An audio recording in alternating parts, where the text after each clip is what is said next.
Salut, salut, salut tout le monde, ici Roman, j'espère que tout va pour le mieux chez vous. Comme promis, j'avais dit avant la fin du mois de juillet, j'allais commencer avec la nouvelle étude dans l'émission Rééducation. Alors, on y est. Aujourd'hui, c'est le grand jour. On va commencer avec le premier élément. Je veux dire, on va débuter avec la première vidéo de cette nouvelle étude qui s'intitule je ne donne pas le titre maintenant. Vous allez le voir très bientôt. Alors, c'est un plaisir. Je suis content de vous revoir. Merci de vos prières, de vos commentaires. Merci de vous abonner tout le temps, je veux dire, chaque jour à la chaîne YouTube des productions Le Bouclier. C'est un grand plaisir. Merci pour tout cela. Alors, un grand remerciement aussi à notre Dieu en particulier, parce qu'il a permis que nous soyons encore là. Il nous a donné la connaissance nécessaire pour préparer ce nouveau sujet que je m'en vais vous présenter très, très, très, très, très, très bientôt. Alors, qu'est-ce que j'avais à vous dire encore? Oh, ne pas oublier cette date extraordinaire, le 21 novembre 2026, au théâtre Leonardo da Vinci. Vous vous souvenez? C'est le concert, le grand concert, un concert spirituel, un spectacle de haut niveau qui sera présenté par Roman et ses amis. OK? Donc, c'est un spectacle à ne pas rater sous aucun prétexte. OK? Donc, n'oubliez pas, il faut vous procurer vos billets pour y aller. Les billets sont déjà en vente dans presque toutes les églises. Quand je dis les églises, je parle des églises adventistes. Il y a des églises protestantes aussi qui ont des billets. OK? Alors, on va, on va entrer dans le vif du sujet, notre sujet pour aujourd'hui. C'est l'étude de la parole de Dieu. Alors, un plaisir, content de vous revoir. Et puisque vous êtes disposé, disponible, on y va avec cette nouvelle étude. Bienvenue, que Dieu vous bénisse. Maranatha.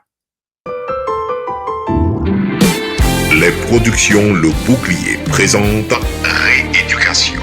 Rééducation est une émission qui se veut spirituelle, sociale et musicale. C'est un espace où certains concepts depuis longtemps établis seront remis en question. C'est un espace où la parole de Dieu a la priorité absolue sur les traditions, les interprétations et l'incrédulité. Merci pour vos prières sincères. Nous vous aimons, mais Dieu vous aime encore plus. Maranatha, Maranatha.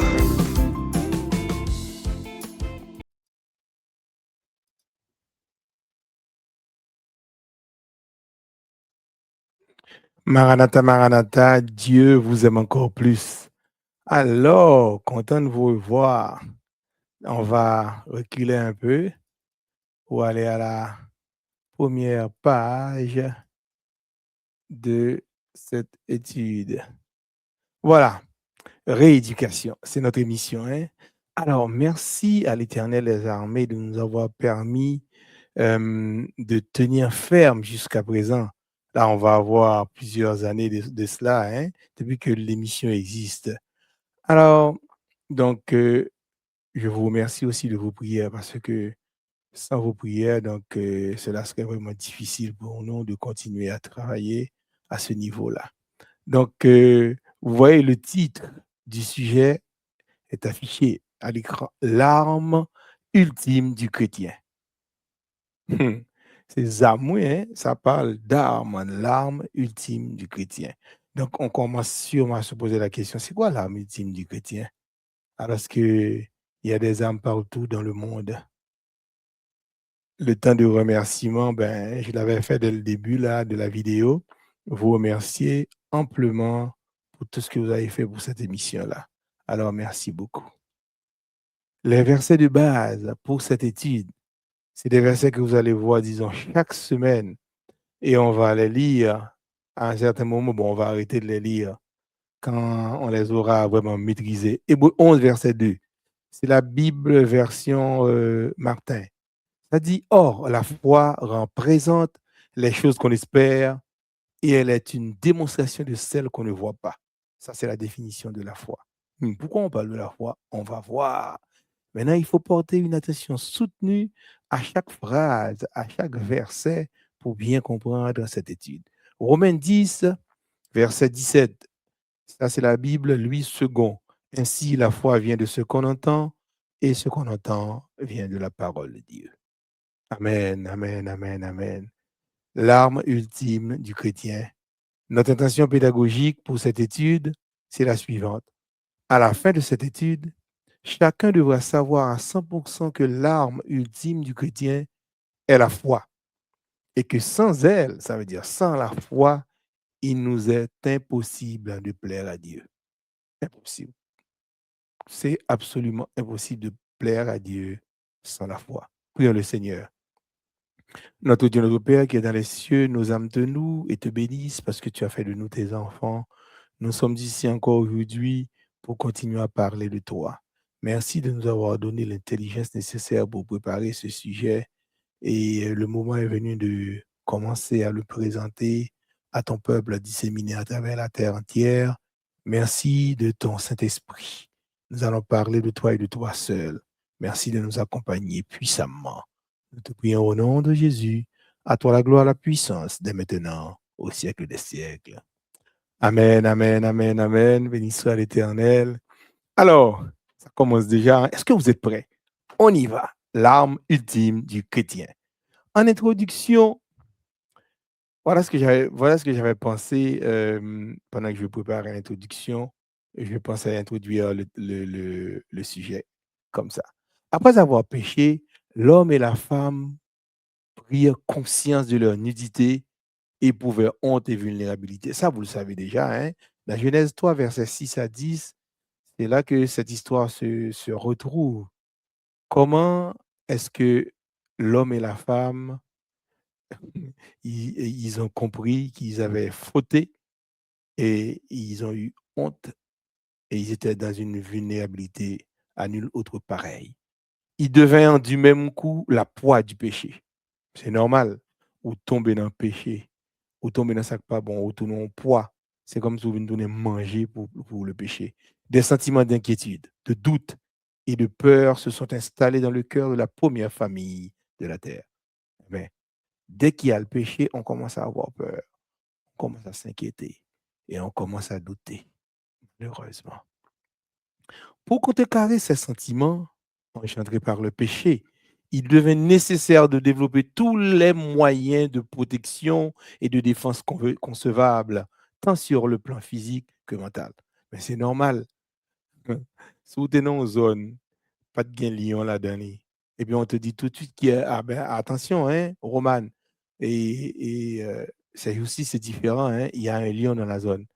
Donc là, si tu veux continuer à fréquenter la zone, eh ben, il faut te préparer en conséquence.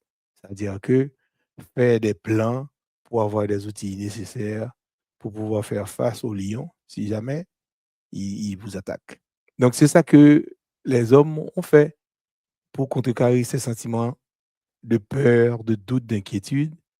Eh ben, ils ont fait des plans, vous allez voir. Ainsi, au fil des générations humaines, qui se sont succédés depuis Adam et Ève jusqu'à nos jours, eh bien, qu'est-ce qui s'est passé? D'innombrables armes ont été imaginées, conçues, inventées et fabriquées par les hommes. C'est-à-dire que les hommes ont fabriqué beaucoup d'armes. Si vous imaginez d'Adam et Ève à nos jours, ce n'est pas deux armes que les hommes ont fabriquées. Et on va les voir tout de suite. Si nous observons ensemble le tableau suivant, la diapositive suivante, il y a une classification non exhaustive des armes de guerre selon les époques historiques et leur utilisation principale. Vous allez voir. Regarde, on va pas prendre le temps de regarder comme chaque colonne ou chaque ligne, mais on va pas, vous allez prendre le temps à la maison de les regarder. Moi, je vais choisir quelques, quelques époques. OK? Époque préhistorique, avant Jésus, 3000 avant Jésus. Vous voyez qu'est-ce qu'il y avait? Il y avait des armes de jet et de chasse. Par exemple, il y avait des lances, il y avait des javelots, il y avait des frondes. David avait utilisé la fronde pour attaquer Goliath. L'utilisation, c'était pour la chasse, la défense du groupe, et puis quand il y avait des combats tribaux. OK? Maintenant, tout de suite après la préhistoire, on va prendre l'Antiquité, 3300 ans avant Jésus-Christ jusqu'à l'an 476 Ça, c'est l'époque de la chute de Rome, 476 après Jésus-Christ. Il y avait les armes blanches. Un exemple, il y avait des épées, dagues, haches, lances, piques. On les utilisait pour des combats rapprochés quand les deux combattants étaient tout proches. Et puis, on les utilisait aussi dans la formation d'infanterie. Maintenant, si on laisse ces deux époques-là, puis on va aller un petit peu plus loin, déjà à la Première Guerre mondiale, il y avait des armes chimiques. Vous voyez comment les hommes ont évolué? Ils ont passé de lances, de javelots, de frondes à des armes chimiques, gaz, moutarde, chlore. Ça, on les a utilisés pour la neutralisation de l'ennemi. OK? Maintenant, si on tombe dans la Seconde Guerre mondiale, on est passé de armes chimiques à armes nucléaires. C'est des bombes atomiques. Quand ça tombe quelque part, c'est de la destruction massive. Nous comprenons? Donc, et puis, si nous tombons dans l'époque, je dis à même, époque contemporaine, quoi, il y a quoi? Il y a des drones militaires, et il y a des brouilleurs, il y a des avions fictifs, il y a des missiles guidés. Tu vois? Il y a tout ça. Il y a des armes extrêmement terribles. Donc, les hommes ont eu le temps de fabriquer tout ça de manière à se défendre. Mais malheureusement, les hommes, ils ont attaqué les hommes pareils avec ces armes-là. C'est pas l'autre, c'est pas l'autre monde qui a attaqué, je veux dire l'autre être dans une autre planète, non. C'est monde pareil, c'est des humains qui ont attaqué, malheureusement. Alors, pour aujourd'hui, on va s'arrêter là, c'est déjà la conclusion. Là, étant donné que le titre du sujet, c'est l'arme ultime du chrétien, je voulais vous parler un peu d'armes, OK? Et puis, suivez bien, vous allez voir où je vais en venir avec ce sujet-là, l'arme ultime du chrétien. En conclusion pour aujourd'hui, c'est que nous avons compris qu'après le péché, l'homme et la femme prirent conscience qu'ils étaient nus et ils étaient devenus du même coup la proie du péché. Il n'y a pas à sortir de là. Ils ont compris aussi la nécessité de développer tous les moyens de protection et de défense concevables, tant sur le plan physique que mental. Parce qu'il faut être défendu, OK? De l'Antiquité à nos jours, on a vu qu'il y a différents types d'armes. Et ces types d'armes ont été inventés depuis l'Antiquité jusqu'au moment où nous parlons. Alors voilà, on va s'arrêter là pour aujourd'hui. Merci de prendre le temps de regarder la vidéo. Et puis, on s'en vient tranquillement avec le sujet et sois attentif pour bien comprendre. Alors, d'ici là, je vous souhaite de passer une bonne semaine sous le regard du Tout-Puissant et je vous souhaite de rester sous les ailes du Seigneur. Maranatha, que Dieu vous bénisse.